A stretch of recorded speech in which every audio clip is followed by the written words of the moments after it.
कमलवन का शाप। हिमालय की बर्फीली चोटियों में, जहां देवदार के वृक्ष सदियों की कहानियां फुसफुसाते थे और गंगा का हिमजल अपनी पवित्र यात्रा आरंभ करता था, एक गुफा में ऋषि व्योम का आश्रम था।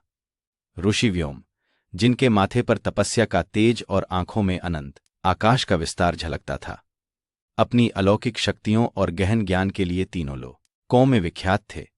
परंतु इस दिव्य आभा के पीछे एक गहरा अदृश्य घाव छिपा था। उनकी खोई हुई पुत्री का दुख, जो वर्षों पूर्व एक दैवी विपत्ति में उनसे बिछड़ गई थी।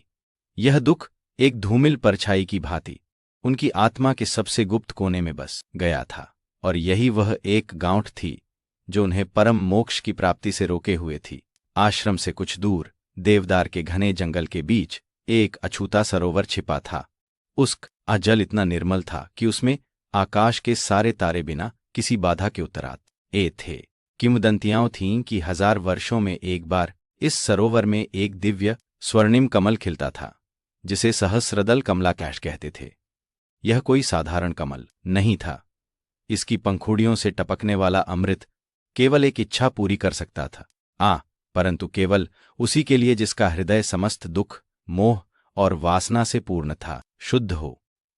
ऋषि व्योम इस रहस्य को जानते थे और उन्हें आशा थी कि एक दिन उनके हृदय का दुख छौंट जाएगा और वे उस कमल की दिव्य शक्ति का अनुभव कर पाएंगे। एक शुभ्र प्रभात में, जब सूरज की पहली किरणें बर्फीली चोटियों को सुनहरी आभा दे रही थीं, एक अप्सरा अंजलि उस सरोवर के पास पहुंची। वह कोई साधारण अप्सरा नहीं थी, बल्कि स्वर ज्यू के गंधर्वों और पृथ्वी की नश्वरता का एक अद्भुत संगम थी। उसके बाल काले बादलों से भी गहरे थे और आंखें हिरनी जैसी चंचल। उसने शरीर पर रेशमी वस्त्र धारण किए थे और उसके कानों में वन पुष्पों की लटकन झूल रही थी। वह अपनी सहज चंचलता और संसार के प्रति अदम्य जिज्ञासा के साथ घूम रही थी। उसे सहस्रदल कमला की कथा पता नहीं थी, वह तो बस उस स्थान की अद्वितीय शांति और सौंदर्य से मंत्रमुग्ध थी। जब उसने सरोवर के मध्य में जल की सतह से झांकती सुनहरी आभा वाले कमल की कली देखी, तो उसकी आंखें आश्चर्य और विस्मय से फैल गईं। जैसे ही अंजलि ने सरोवर के किनारे पहुंचकर उस कली को छूने के लिए अपना हाथ बढ़ाया, एक अद्भुत प्रकाश उस कली से फूटा। धीरे धीरे एक एक करके उसकी पंखुड़ियां खुलने लगीं और उसके भीतर से स्वर्णिम केसरों की लटकन और एक मादक दिव्य सुगंध चारों ओर फैल गई। वह सहस्रदल कमला था, अपनी पूर्ण महिमा में। उसी क्षण ऋषि व्योम, जो अपनी तपस्या में लीन थे, ने इस अद्वितीय घटना को अपनी दिव्य दृष्टि से अनुभव किया। उनके हृदय में आशा और एक पुरानी टीस का ज्वार उमड़ पड़ा। वे तत्काल आश्रम से निकलकर सरोवर की ओर बढ़े। उनके कदमों में सैकड़ों वर्षों का दुख और एक नई आस का मिश्रण था।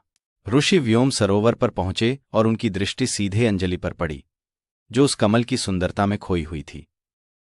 ऋषि की आंखों में सहस्रदल कमला को अपनी पुत्री के समान पवित्र मानकर उसके प्रति गहन स्नेह था। उनकी आत्मा के गहरे घाव, जो अभी भी उनकी पुत्री के वियोग से रिस रहे थे, अचानक भड़क उठे। उन्हें लगा कि अंजलि उस दिव्य कमल को तोड़ने का प्रयास कर रही है, उसे अपवित्र कर रही है। क्रोध और दुख के एक तीव्र आवेग में उनकी तपस्या की शक्ति क्रोध की ज्वाला में बदल गई। उन्होंने गरज कर कहा, हे अज्ञानिनी, तू इस पवित्र कमल को अपवित्र करने का साहस कर रही है। तू नहीं जानती इसका महत्व। तूने मेरे हृदय के घावों को फिर से कुरेद दिया है। जा, मैं तुझे शाप देता हूं।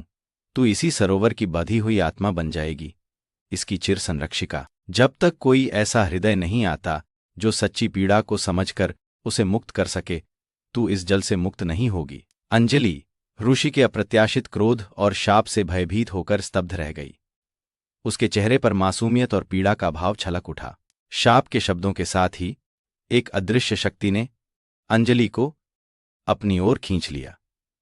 उसका रेशमी शरीर धीरे धीरे पारदर्शी होने लगा।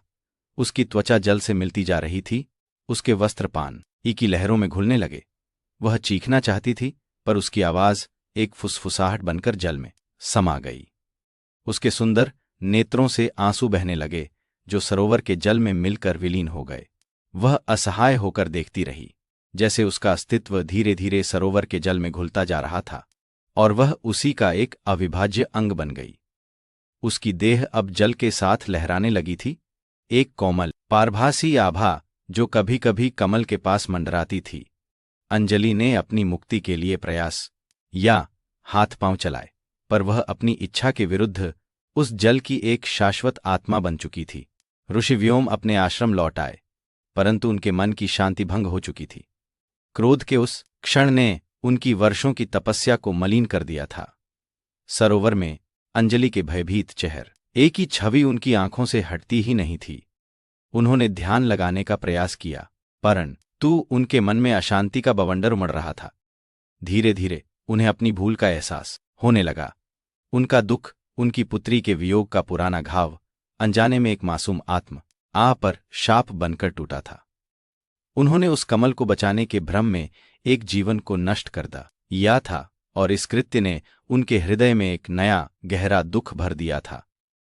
उन्हें समझ आया कि सच्ची पीड़ा केवल उनकी नहीं थी और उनका अपना दुख ही उनकी अपवित्रता का कारण था। वर्ष बीतते चले गए। ऋषि व्योम ने अपनी तपस्या को और भी कठोर बना दिया, परंतु इस बार उनका लक्ष्य शक्ति या मोक्ष नहीं था, बल्कि पश्चाताप और प्रायश्चित था। उन्होंने अपनी भूल को स्वीकार किया और उस शाप को निरस्त करने के लिए गहन साधना में लीन हो गए। वे पर्वतों की सबसे दुर्गम चोटियों पर चढ़े, सबसे ठंडे झरनों में स्नान किया और सबसे एकांत स्थानों पर ध्यान लगाया। उनकी देह क्षीण होती गई, परंतु उनकी आत्मा में एक नई विनम्र बुद्धि और अटूट संकल्प जागा। अब वे मोक्ष नहीं, अंजलि की मुक्ति चाहते थे। उधर सरोवर में अंजलि अपनी शापित नियति के साथ जीना सीख चुकी थी। उसकी पारभासी देह सरोवर के जल का ही एक हिस्सा बन गई थी। वह धनी रातों में सरोवर की सतह पर नाचती, सूरज की किरणों में रंग बदलती और कमल के फूलों के पास फुसफुसाती। उसके चेहरे पर अब तीव्र पीड़ा नहीं थी, बल्कि एक शांत उदासी थी, एक ऐसी स्वीकृति जो वर्षों के अकेलेपन से उपजी थी। वह अब सरोवर की एक सुंदर रहस्यमयी माँ थी, जो कभी कभी जल के भीतर से ऊपर उठकर सितारों को निहारती थी और मुक्ति की एक धुंधली आशा को अपने हृदय में संजोए रखती थी। अनेक वर्षों बाद जब ऋषि व्योम को अपने प्रायश्चित की पूर्णता का आभास हुआ, तो वे एक बार फिर सरोवर की ओर चल पड़े। यह यात्रा पिछली बार से भी कठिन थी, क्योंकि इस बार उन्हें अपनी आत्मा के सबसे गहरे कोनों से गुजरना था। उनके कदम धीरे थे पर दृढ़ थे। हर कदम के साथ उनके हृदय से पुराना दुख पिघलता जा रहा था और उसके स्थान पर एक असीम करुणा और प्रेम का प्रवाह बह रहा था। उन्होंने अपने मन में कोई कामना नहीं रखी थी, केवल एक ही इच्छा थी, अंजलि को उसके शाप से मुक्त करना। जब ऋषि व्योम सरोवर पर पहुंचे तो अंजलि उन्हें देखकर चकित रह गई। वर्षों बाद उनके सामने वही ऋषि थे, परंतु उनके मुखमंडल पर अब क्रोध या अभिमान नहीं था, केवल असीम ह्यूमिलिटी और पीड़ा थी। ऋषि ने धीरे से सरोवर के किनारे बैठते हुए कहा, हे अंजलि, मैं अपराधी हूं। मेरे अहंकार और मेरे पुराने दुख ने मुझे अंधा कर दिया था। मैंने तुम्हें बिना समझे शाप दिया और उस पाप का बोझ मेरी आत्मा पर वर्षों तक रहा। मैंने अपनी तपस्या से प्राप्त सभी पुण्य को तुम्हारे शाप से मुक्ति के लिए समर्पित कर दिया है। मुझे क्षमा कर दो देवी। मेरी अपनी मुक्ति तब तक संभव नहीं जब तक तुम मुक्त न हो जाओ। उनकी आवाज में सच्ची पश्चाताप की गहरी वेदना थी। अंजलि ने उन्हें ध्यान से सुना और धीरे धीरे उसकी आंखों में वर्षों से जमी उदासी पिघलने लगी। उसकी जगह आश्चर्य और फिर गहन करुणा ने ले ली। जैसे ही ऋषि व्योम ने अपने हृदय की बात कही और अंजलि ने उन्हें क्षमा की भावना से देखा, एक अद्भुत घटना हुई। सरोवर का जल शांत हो गया और कमलवन का सहस्रदल कमला, जो अब तक अपने दिव्य प्रकाश में चमक रहा था, अपनी पंखुड़ियों को और अधिक खोलने लगा। उससे एक ऐसी तीव्र शुद्ध ज्योति फूटी जिसने पूरे सरोवर को और उसके आसपास के वातावरण को एक स्वर्गीय आभा से भर दिया। यह ज्योति इतनी शक्तिशाली थी कि ऋषि और अंजलि दोनों ने अपनी आंखें बंद कर लीं, परंतु उनके हृदयों में एक अभूतपूर्व शांति का संचार हुआ। उस दिव्य ज्योति के स्पर्श से अंजलि के शाप की बेड़ियां टूट गईं। उसकी पारभासी देह धीरे धीरे ठोस आकार लेने लगी। उसके बाल और वस्त्र फिर से जीवंत हो उठे। वह अपने मूल अप्सरा स्वरूप में लौट आई, पहले से भी अधिक सुंदर और तेजस्वी।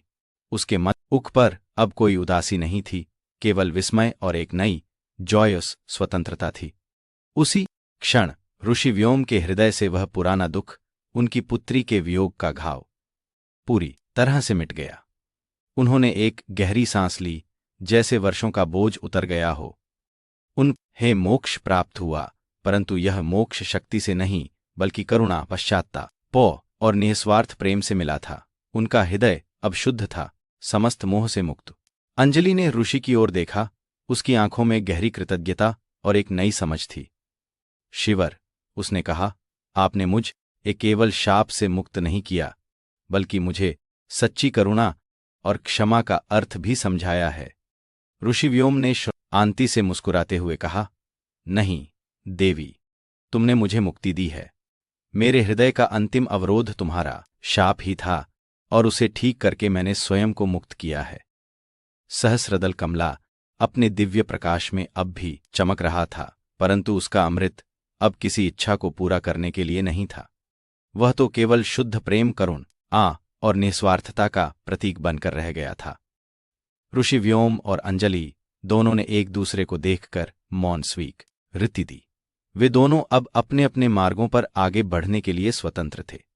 दोनों के हृदय में एक नई समझ, एक नई शांति और एक अटूट बंधन था। उस कमलवन के शाप की कहानी ने उन्हें अंततः सच्ची मुक्ति प्रदान की थी। आपको ये कहानी कैसी लगी? हमें कमेंट्स में बताएं और चैनल को सब्सक्राइब करना न भूलें।